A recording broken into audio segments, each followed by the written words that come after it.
So hey young minds, welcome to the अकेड्स। मेरा नाम योगेश केमनी, आपका मैक्सवेल भैया। आज 10th आईसीएसई की बात कर रहा हूं, चैप्टर 3 क्लास 02। यानी कि आज लास्ट क्लास में हमने बेसिकली जैसे एफिशिएंसी पर बात कर ली थी कि एफिशिएंसी क्या होती है, उसी तरीके से टॉपिक को आगे लेके चलेंगे और बात करेंगे आइडल मशीन क्या कॉन्सेप्ट लेके आती है और एक्चुअल मशीन का क्या कॉन्सेप्ट है। एक्चुअली इससे ना हमसे सीधे थ्योरेटिकल क्वेश्चन पूछे जाते हैं या एमसीक्यूज पूछे जाते हैं, तो ये बात आपको सीधे सीधे आज ही की क्लास में याद हो जाएगी। बस ध्यान से सुन लेना सारी बातें। तो जैसे कि मैंने बच्चों आप लोगों को बताया था सबसे पहले कि एफिशिएंसी क्या होती है लास्ट क्लास में, तो एफिशिएंसी को नोट किया जाता है ईटा के साइन से, ठीक है, ETA ईटा के साइन से। अब एफिशिएंसी होती क्या है, तो एफिशिएंसी को कुछ इस तरीके से समझो, काम करने की उसकी कितनी क्षमता है, यानी कि वो कितना आपको काम दे रहा है। जैसे फॉर एन एग्जाम्पल मैंने कहा आपको कि आप एक टेलर पे जाके कुछ कपड़े सिलवा लो। अब आप तो एक कपड़ा लेके जाओगे ना, आप कपड़ा लेके जाओगे, यानी कि आपने टेलर को कुछ इनपुट दिया। क्या दिया? इनपुट, वो जो कपड़ा दिया। अब टेलर भाई साहब से बोला कि अंकल आप मेरे हिसाब से बना लो, यानी कि मुझे शर्ट बनानी है या पैंट बनानी है, शर्ट पैंट्स का जो भी कॉम्बिनेशन बनाना है वो आप बनवा लो। तो वो क्या करेंगे? क्या इस पूरे कपड़े को मोड़ के सिल देंगे? नहीं, वो आपका क्या लेंगे? मेजरमेंट लेंगे, नाप लेंगे। मेजरमेंट लेने के बाद वो इस पर शेप देना शुरू करेंगे कि यहाँ से इसको ऐसे काट लेंगे, ऐसे काट लेंगे, इस तरीके से काट लेंगे। एंड आप लास्ट में लास्ट देखेंगे कि आपको एक शर्ट मिलेगी। चलो ठीक है, ऐसे शर्ट, ये तो बोतल बन गई, खैर चलो, आपको एक शर्ट मिलेगी, ठीक है, एक शर्ट मिल जाएगी जो फाइनली एक आउटपुट होगा। अब बच्चों सोचने वाली बात यहां पर क्या है, आपने तो दिया था कपड़ा, यानी कि आपने दिया था क्लॉथ। आपने जो क्लॉथ दिया था, आपने तो क्लॉथ दिया था, और यहां से हमें इस क्लॉथ से क्या मिला? हमें एक शर्ट मिली। यानी कि हमने तो दिया था क्लॉथ और हमें शर्ट मिली। यानी कि ये जो कपड़ा हमने दिया दिस इज इनपुट, और ये जो हमें शर्ट मिली दिस इज आउटपुट। क्या पूरा का पूरा कपड़ा शर्ट बनाने में यूज हो गया? नहीं, कुछ कपड़ा जो एक्स्ट्रा था, जिससे मतलब आपके मेजरमेंट से थोड़ा सा हटके था, वो काट के फेंक दिया होगा या वो थोड़ा सा वेस्टेज चली गई होगी। तो दोस्तों इसी का कॉन्सेप्ट आप ऐसे समझो कि जो शर्ट आपको मिली, जितना आपको शर्ट दी और जो कपड़ा आपने दिया, इसको अगर परसेंट में निकालोगे तो इनटू 100 करोगे और यही आपकी एफिशिएंसी है। तो एफिशिएंसी से आप क्या समझे कि जो आउटपुट आपको मिला, जो इनपुट आपने दिया, और परसेंटेज में देखोगे तो इनटू 100 कर दो और नंबर में देखोगे तो 1 तक में मिल जाएगा। तो बेसिकली दोस्तों याद रखना 1 इज द मैक्सिमम नंबर। हाँ, बेसिकली याद रखना एफिशिएंसी कुछ नहीं होती। एफिशिएंसी बेसिकली ये देखी जाती है कि आप कितना काम करके दे रहे हो और आप कितनी इनपुट डाल रहे हो उसमें। यानी कि जैसे फिर से मैंने आपको लास्ट टाइम समझाया था, अगर मैं एक एग्जाम की बात करूं कि आपका फिजिक्स का एग्जाम है और इस एग्जाम में 100 मार्क्स इसके मैक्सिमम मार्क्स है, यही होता है कि maximum marks are 100 and a student is able to score 90%। एक बच्चा 90 नंबर लेके आता है, कितने मार्क्स लेके आता है? 90। तो इसकी परसेंटेज कैसे निकालोगे? आप बोलोगे सर 90 मार्क्स इसके आए, हमने तो इसे 100 का क्वेश्चन पेपर दिया था, यानी कि ये उसने ऑब्टेन किए, ये नंबर उसे मिले।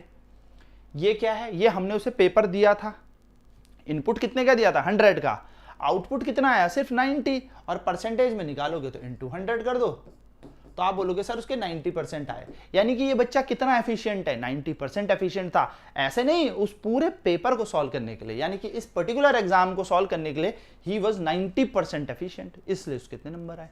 तो एफिशिएंसी ऐसे देखी जाती है, समझ गए? तो कहने का मतलब बच्चों सिंपल सा है कि जितना आपको आउटपुट मिला है, यानी कि जितना आपने यहां पर आउटपुट लिया, जितना आपने इनपुट दिया, उसको हम एफिशिएंसी कहते हैं। तो एफिशिएंसी मतलब क्या हो जाएगा? इसके लास्ट क्लास में हमने 2 फॉर्मूले भी डिस्कस किए थे कि एफिशिएंसी जो होता है बेटा,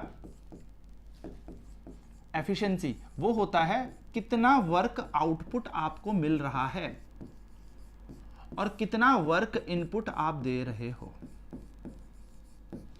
अगर नंबर्स में देखोगे तो डायरेक्ट डिवाइड कर दो, और एफिशिएंसी 2 तरीके से देखी जाती है, या तो नंबर पे या फिर परसेंटेज में। और परसेंटेज के लिए हम सब जानते हैं बचपन से कि मल्टीप्लाई कर देते हैं हम 100 से,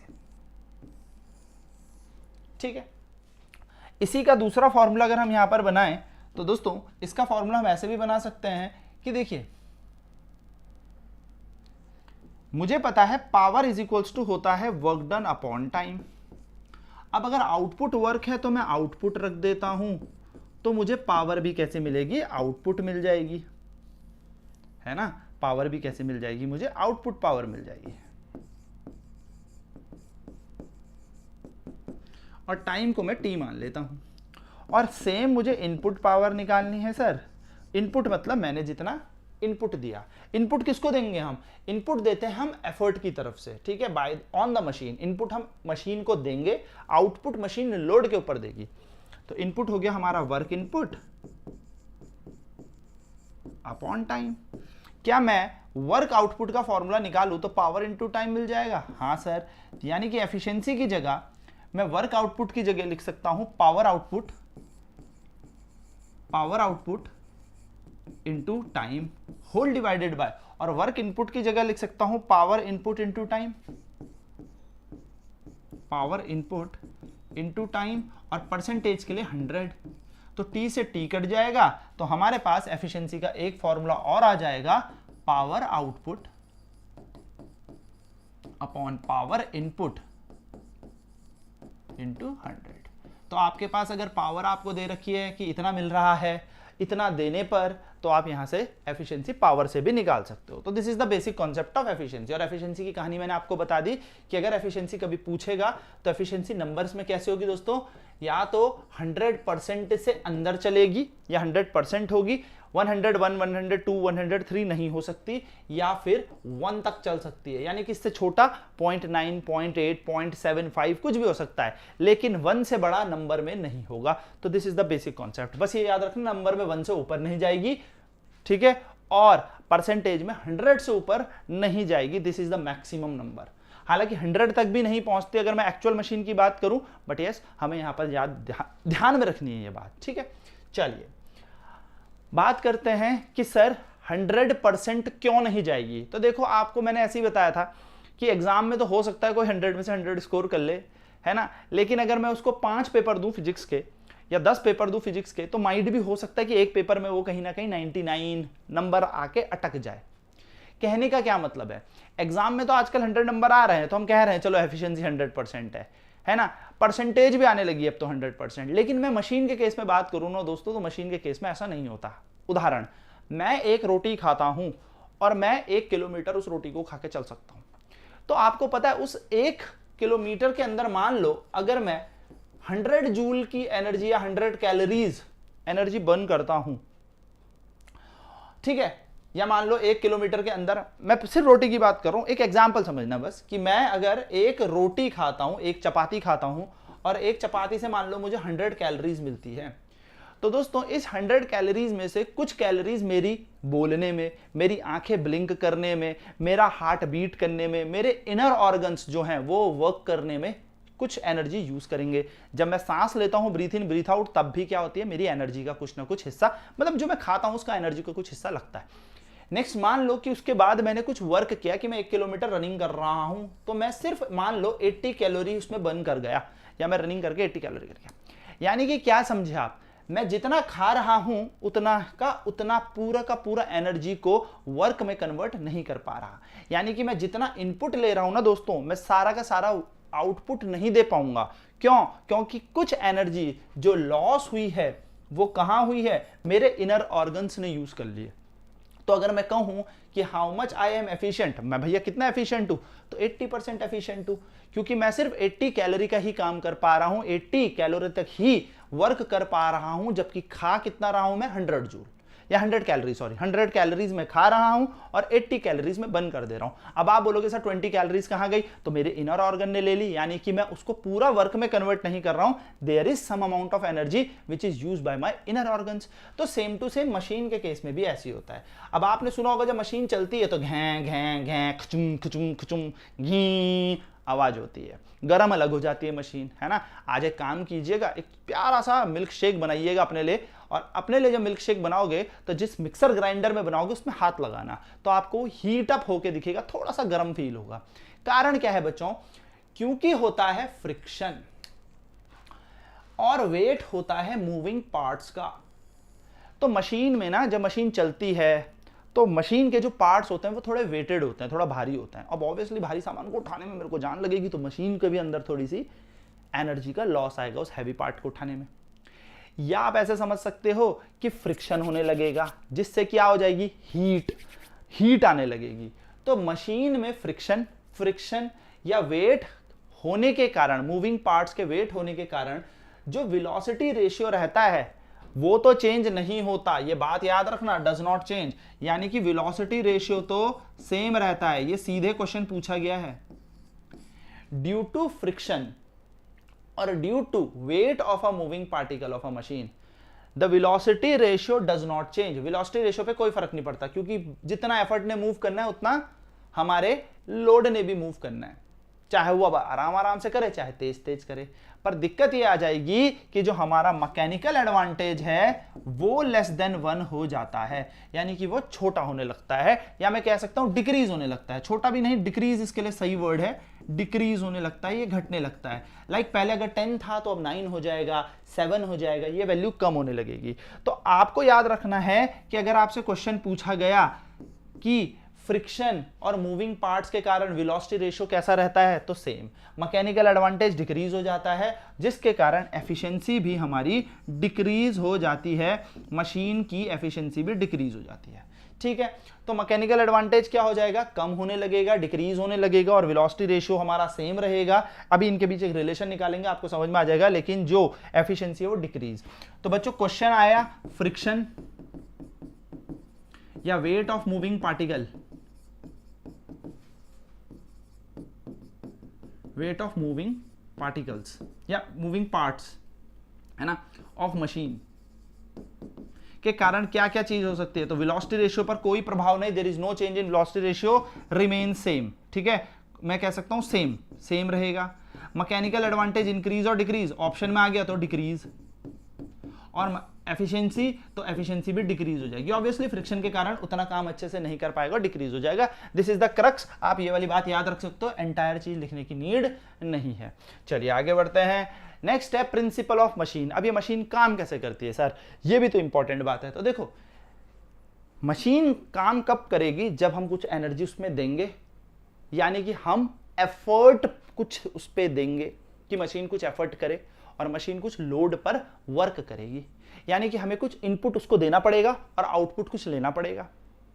मान लो मैं इनपुट तो दे रहा हूं, बिजली खोल रहा हूं, मशीन मेरी घूम नहीं रही, तो आउटपुट कुछ आ नहीं रहा, मशीन खराब हो गई, यही तो कहोगे ना। मान लो जूस बनाने गए या मिल्क शेक बनाने गए, बिजली खोल दी, बटन दबा रहे, घी घी, कुछ नहीं हो रहा, वो घूम ही नहीं रहा है, तो आपको कुछ आउटपुट नहीं मिला, यानी कि मशीन बेकार हो गई। तो आप क्या बोलोगे, इनपुट देना है तो आउटपुट भी मिलना चाहिए, इनपुट देना है तो आउटपुट भी तो मिलना चाहिए मशीन से, है ना। तो जब कुछ एनर्जी हम देंगे मशीन को, तो हम कैसे करेंगे, एफर्ट को कुछ एनर्जी देंगे। ठीक है, अप्लाई करेंगे हम एफर्ट। भाई मुझे ये चीज उठानी है फॉर एन एग्जांपल, तो मैं क्या करूंगा, एफर्ट लगाऊंगा। तो मेरा हाथ क्या कर रहा है, अभी मशीन का ही तो काम कर रहा है। ठीक है, ये मेरा हाथ मशीन हो गया। मैं अगर वैसे सोचूं कि मेरा ये हाथ है, तो ये मशीन का काम कर रहा है, मुझे कोई चीज उठानी है, ये लोड है, तो मेरा हाथ गया, इसको उठा के आ गया। ये मैंने इनपुट दिया, ये मैंने एफर्ट दिया, किसको, इस आउटपुट को उठाने के लिए। तो मुझे क्या करना पड़ेगा, कुछ एफर्ट लगाना पड़ेगा। और किस चीज को ओवरकम करना है, लोड को ओवरकम करना है, यानी कि मुझे किसी हैवी मटेरियल को उठाना है, या फिर कोई सी भी चीज है, मुझे पेज काटना है, व्हाटएवर, तो किसी लोड पर, यानी कि लोड के ऊपर क्या करेंगे, हम कुछ वर्क करेंगे। तो बच्चे लोग यहां से साफ बात समझ में आती है कि अगर मुझे लोड उठाना है तो मुझे कुछ इनपुट देना पड़ेगा जिससे आउटपुट उठ पाए, मुझे कुछ इनपुट देना पड़ेगा जिससे आउटपुट उठ पाए, या फिर मैं कहूं मुझे कुछ इनपुट एनर्जी देनी है जिससे कुछ आउटपुट एनर्जी हमें मिल पाए। तो यहां से यही समझते हैं। तो जैसे कि आपके पास एक ये डायग्राम आप देख पा रहे होंगे, छोटे छोटे से पॉइंट समझते हैं कि एक होता है एफर्ट पॉइंट और एक होता है लोड पॉइंट। दोस्तों ज्यादा कुछ नहीं है, मैंने एक रॉड की हेल्प से, एक डंडे की हेल्प से, एक छड़ी की हेल्प से, एक पत्थर या एक हैवी मटेरियल, मैं कह सकता हूं किसी हैवी लोड को उठाना है। किसकी हेल्प से, इस रॉड की हेल्प से। तो मैंने क्या किया, ये पत्थर के नीचे रॉड अटका दी, और अब मैं क्या कर रहा हूं, धक्का दे रहा हूं। ये रॉड ऐसे अटका दी और मैं धक्का दे रहा हूं, यानी कि मैं जब इसको ऐसे उठाता तो it will be heavy, but ये रॉड मैंने जमीन पे लगाई और अब मैं यहां से उठा रहा हूं। यानी कि इन शॉर्ट अगर मैं बात करूं तो ये एक लोड है, और मुझे किससे उठाना है, इस ये, तो ये रॉड जो है यहां पे मशीन का काम कर रही है। भाई मुझे ये हैवी लोड इस डंडी, इस छड़ी से उठाना है, तो ये मशीन है। इस मशीन से मुझे हैवी लोड उठाना है। मुझे क्या करना पड़ेगा, अपने आप थोड़ी फूंक मारूंगा उड़ जाएगी, हमें एफर्ट लगाना पड़ेगा, यानी कि मुझे यहां पर कहीं पर एफर्ट लगाना पड़ेगा। तो जिस पॉइंट पर हम एफर्ट लगा रहे हैं इसको कहते हैं हम एफर्ट पॉइंट। जिस पॉइंट पर हम एफर्ट लगा रहे हैं ये हो गया एफर्ट पॉइंट, और जहां पर लोड लग रहा है ये होता है लोड पॉइंट। तो दोस्तों एफर्ट पॉइंट वो पॉइंट जहां से एफर्ट को अप्लाई किया जाता है, और लोड पॉइंट वो पॉइंट होता है जहां से लोड को, या मैं कहूं लोड को ओवरकम करना है। ठीक है, तो यहां पर हमारे पास दो पॉइंट है प्रिंसिपल ऑफ मशीन के अंदर समझने के लिए। पहला पॉइंट हमें यही समझना है कि एफर्ट पॉइंट क्या होता है। The point at which energy supply to machine, कहां से सप्लाई की जा रही थी, इस पॉइंट से सप्लाई की जा रही थी। भाई आप यहां से उठा लो, यहां से उठा लो, उठाओगे तो ऐसे ही ना, एनर्जी कहां से सप्लाई करी आपने, यहां से हाथ अटका के यूं खोल दिए हाथ, तो यहां पे आपने क्या किया, एनर्जी सप्लाई की, तो ये हो गया एफर्ट पॉइंट।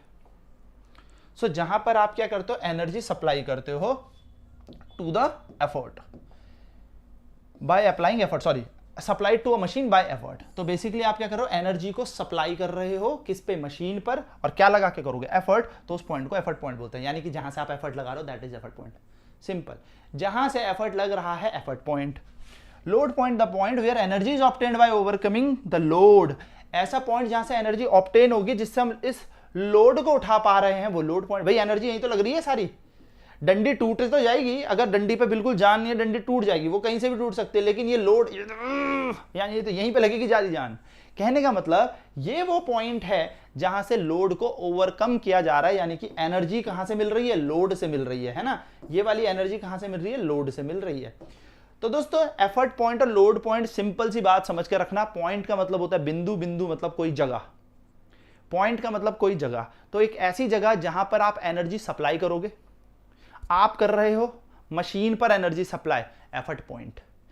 एक ऐसा पॉइंट जहां से ये मशीन लोड पर एनर्जी दे रही है, वो हो जाएगा हमारा लोड पॉइंट, जिससे कि भैया लोड हिलाया डुलाया जा सके।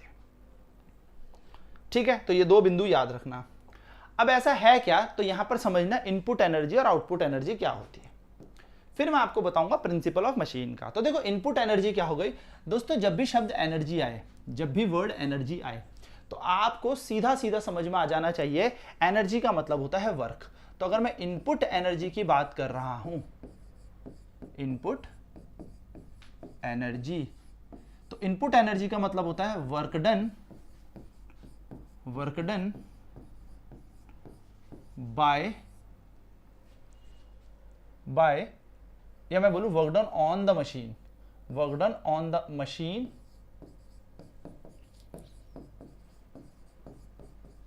अब मशीन के ऊपर कौन वर्क डन करेगा, बाय अप्लाइंग एफर्ट, तो मैं बाय एफर्ट लिख रहा हूं। ठीक है, work done on the machine by effort.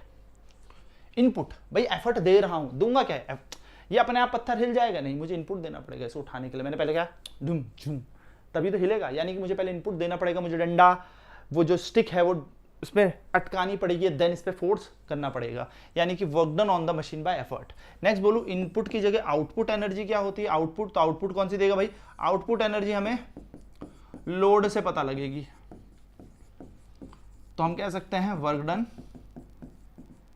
शब्दों में जाना बस, ऑन द मशीन, मशीन के ऊपर, अब यहां पाएगा by the machine,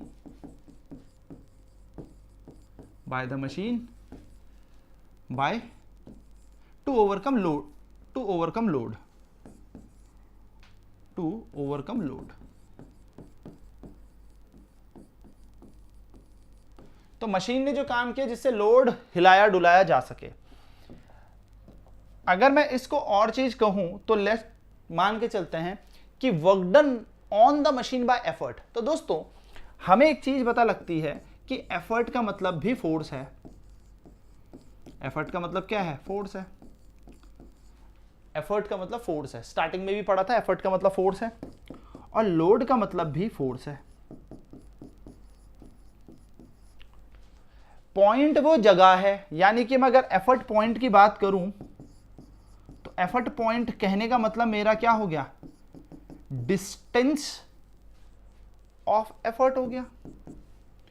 effort point मेरा क्या हो गया, डिस्टेंस ऑफ एफर्ट हो गया, है ना, कितना डिस्प्लेसमेंट मेरा एफर्ट ने किया है। भाई मैं जहां से एफर्ट लगा रहा हूं वो मेरा डिस्टेंस ऑफ एफर्ट हो गया, और अगर मैं लोड पॉइंट की बात करूं तो लोड पॉइंट क्या हो गया, डिस्प्लेसमेंट ऑफ लोड। इस तरीके से आप मान सकते हो, इस तरीके से आप कह सकते हो। या फिर मैं अगर बात करूं जितना डिस्प्लेसमेंट ये कर रहा है उतना ये भी करेगा, बराबर ही करते हैं हमेशा। तो एफर्ट भी फोर्स होता है, लोड भी फोर्स होता है दोस्तों, दोनों बात याद रखना। एफर्ट पॉइंट हो गया आपका displacement for effort, load point हो गया displacement for load.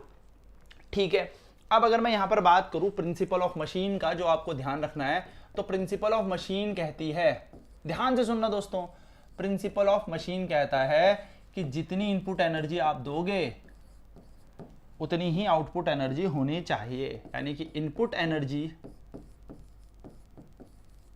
Equals to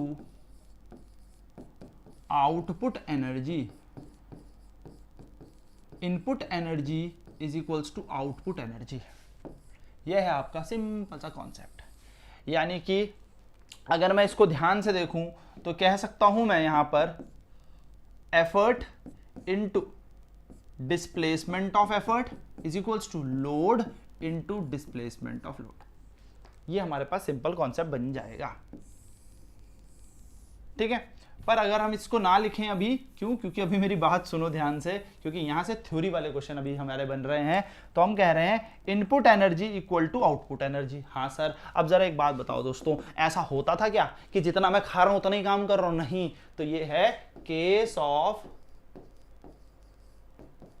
ideal machine.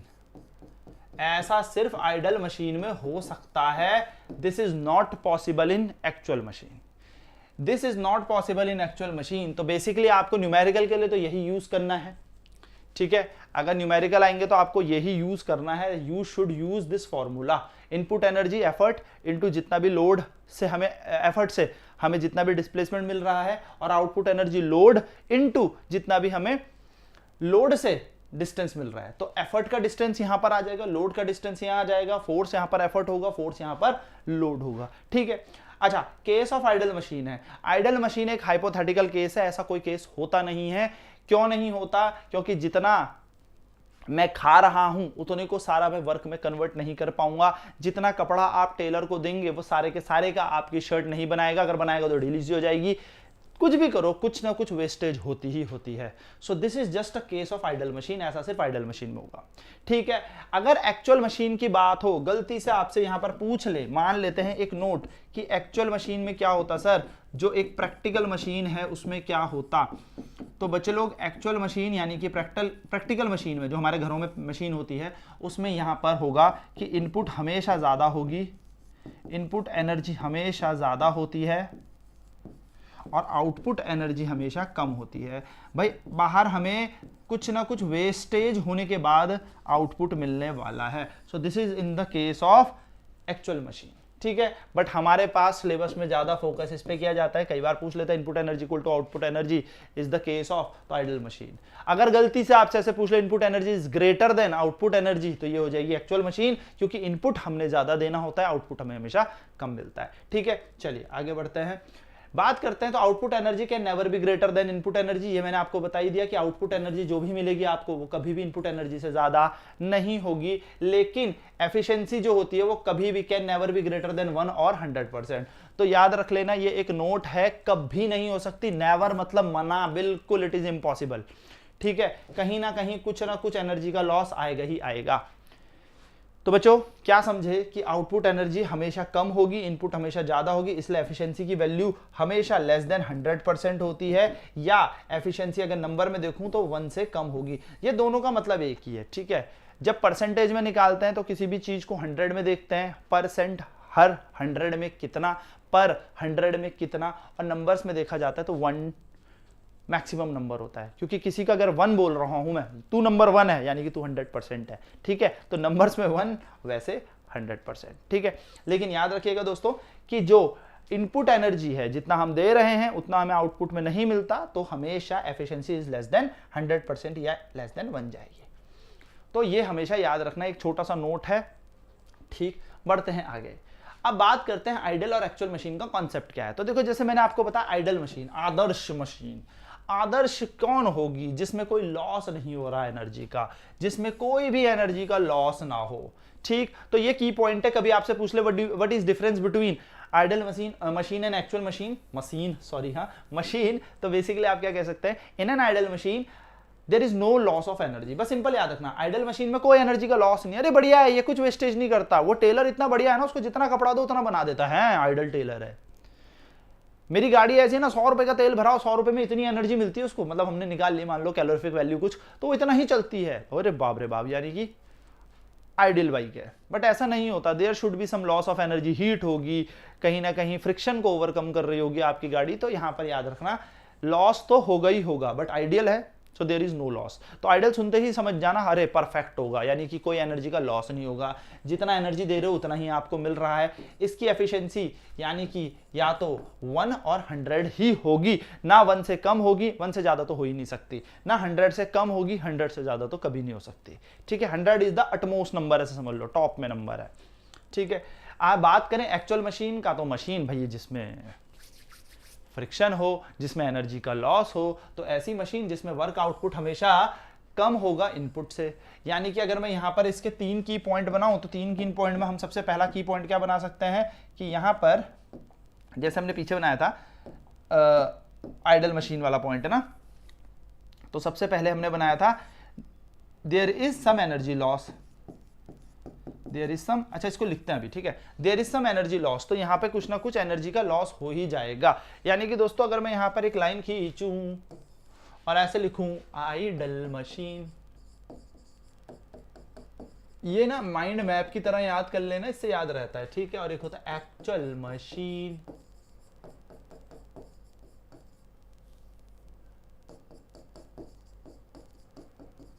ये हमारे घरों में ऐसी कोई चीज है ही नहीं। ठीक है, तो आइडल ये केस बना रखा है कि अगर होता तो क्या होता। तो सबसे पहले याद रखना आइडल मशीन में no energy loss, no energy loss, कोई एनर्जी का लॉस नहीं होता।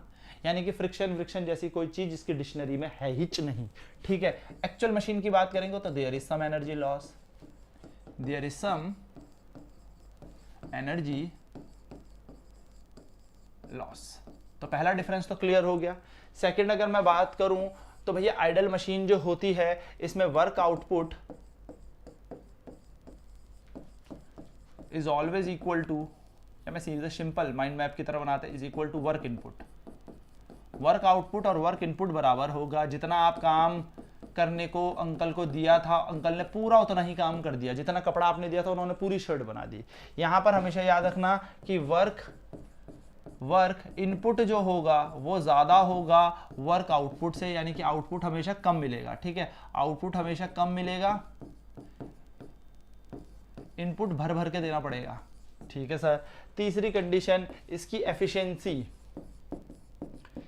एफिशिएंसी या तो 1 होगी, इज इक्वल टू 1 नंबर में, और परसेंट में देखेंगे तो 100%, इससे कम नहीं होगी। यानी कि दिस इज परफेक्ट है ना। लेकिन यहां पर अगर हम देखें तो इसकी एफिशिएंसी, यानी कि इसकी जो एफिशिएंसी है वो लेस देन 1 होगी या लेस देन 100% होगी। यानी कि यहां पर अगर मैं देखूं तो ईटा की वैल्यू 1 से कम या फिर 100% से कम। तो ये वैल्यू याद रखना। तो इसमें आपके ये दोनों डिफरेंस क्लियर हो जाएंगे। कहां गए एक्चुअल मशीन में लॉस क्यों हुआ सर एनर्जी का, ये वर्क इनपुट क्यों ज्यादा है, इनपुट ज्यादा क्यों हुआ, आउटपुट कम क्यों हुआ, फ्रिक्शन, मूविंग पार्ट्स का भारी होना। भाई मशीन क्या आफत आ गई, नहीं कर पा रहा है ओवरकम उतने लोड को, तो क्या होगा, एफिशिएंसी कम हो गई। धीरे धीरे इसकी एफिशिएंसी खत्म हो जाएगी। ये गाड़ी बहुत पुरानी हो गई यार, अब ये धोखा देने लगी है रोड पे चल चल के, लेस एफिशिएंट हो गई। नई गाड़ी लेने की सोच रहा हूं, क्यों, क्योंकि वो इससे ज्यादा एफिशिएंट होगी, क्योंकि अभी नई मशीन है। सो बेसिकली क्या होगा, जब एक्चुअल मशीन और आइडल मशीन को आप प्रैक्टिकली फील करोगे तो आपको समझ में आ जाएगा ऐसी कोई चीज ही नहीं है ना। चलिए, so the loss of energy in a machine is due to following 3 reason. अब आपसे ना ये क्वेश्चन भी एग्जाम में पूछा था कि एनर्जी का लॉस किसके कारण आया, तो फ्रिक्शन तो इसमें सबसे ऊपर है भाई, और काफी इंपॉर्टेंट है। आपसे डायरेक्ट पूछा जाता है कि भैया जो मशीन में एनर्जी का लॉस होता है, मशीन जो है उसमें एनर्जी का लॉस होता है, वो किस किस कारण से होता है, राइट एनी 3 फॉलोइंग रीजंस। तो first is moving parts, in it neither weightless nor smooth, चल भी नहीं रहे, भारी भारी हैं। वेटलेस मतलब हल्के होने चाहिए लेकिन भारी हैं, खींचना आफत आ गई मशीन की, मशीन ढंग से चल ही नहीं रही, फ्रिक्शन हो रहा है उसमें, स्मूथ होना था, क्या कर देते। अच्छा एक उदाहरण समझो, साइकिल चलाई है, अगर जंक लग जाए उसकी चेन में, तब देखो एक पैडल लगाने में आफत आ जाएगी। लेकिन ग्रीसिंग करके ऑयलिंग करके आहा आराम से चलता है। क्यों? क्योंकि ग्रीसिंग ऑयलिंग से हम उसकी एफिशिएंसी को थोड़ा सा बढ़ा रहे होते हैं, because we are reducing friction. तो फ्रिक्शन को कम करना है। तो पहला पार्ट तो यही है दोस्तों कि मशीन के अंदर पार्ट इतने हैवी हैं कि मशीन उस लोड को ओवरकम नहीं कर पा रही, उसका वो दूसरे लोड को तो तब ओवरकम करेगी, खुद के पार्ट्स को खींच रही है बेचारी, ठीक है। एंड सेकंड थिंग क्या है, फ्रिक्शनलेस नहीं है, ठीक है, पहली चीज। दूसरी, उसकी जो स्ट्रिंग है that is not perfectly elastic. पता लगा उसके अंदर आपने एक स्ट्रिंग लगाई हुई रस्सी, वो ऐसे जाती है, खिंचती है ऐसे,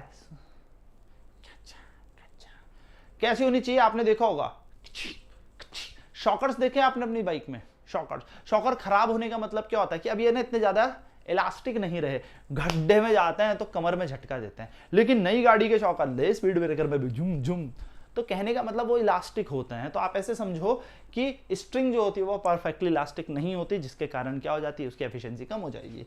एंड तीसरा, it's different part are not rigid. भैया कुछ पार्ट्स ऐसे हैं रिजिड नहीं है, ऐसे गए तो पहले वो आपस में घूम चिपके फिर बाहर निकले, तो उन्होंने भाई कुछ एनर्जी तो यही लॉस कर दी, घूम।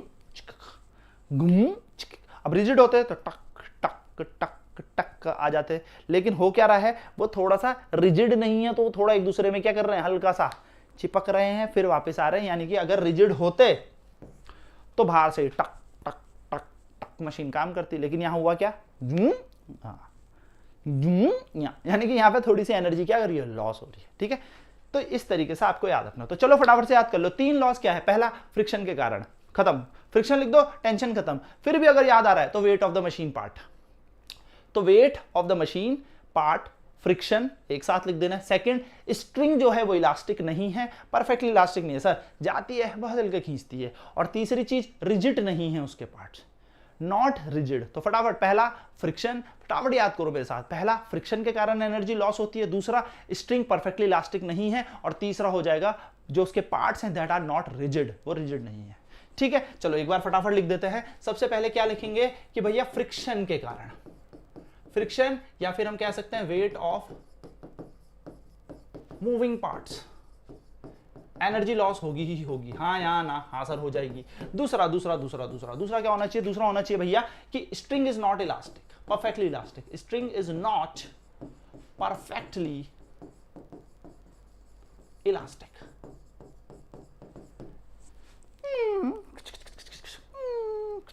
अब बहुत भैया वो तो एनर्जी लॉस करेगा ही ना। तीसरा, जैसे मैंने शॉकर का एग्जांपल दिया, जल्दी हो जा रहा था, घट घट, तो फिर ये तो बहुत एनर्जी लॉस करेगा। एंड नेक्स्ट लास्ट में हमने पढ़ा था moving parts are not rigid, या मशीन के पार्ट्स रिजिड नहीं है। तो रिजिड नहीं है तो यानी कि एक दूसरे के अंदर क्या कर रहे होंगे, थोड़ा सा टाइम वेस्ट कर रहे होंगे, एनर्जी का वेस्टेज कर रहे होंगे, ठीक है। इस तरीके से आप समझ सकते हो। नेक्स्ट, तो most energy loss in machine is due to friction, आधा से ज्यादा एनर्जी तो इस फ्रिक्शन के कारण ही खत्म हो रही है।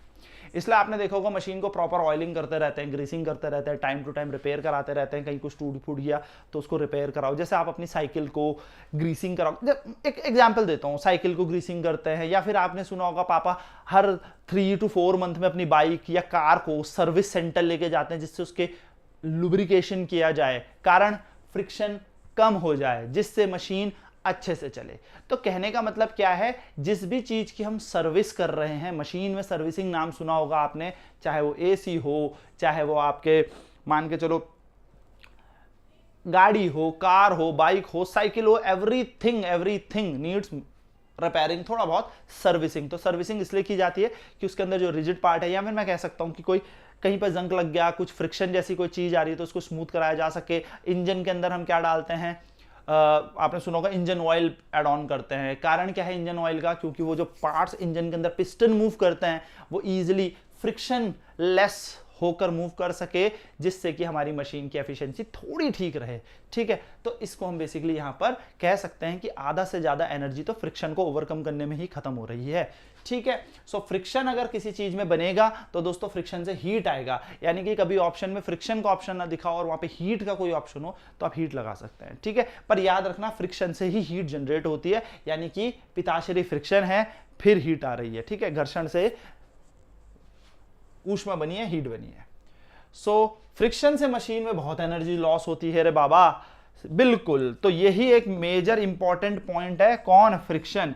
फ्रिक्शन से बहुत एनर्जी लॉस हो रही है, मेजर कारण आप कह सकते हो फ्रिक्शन है।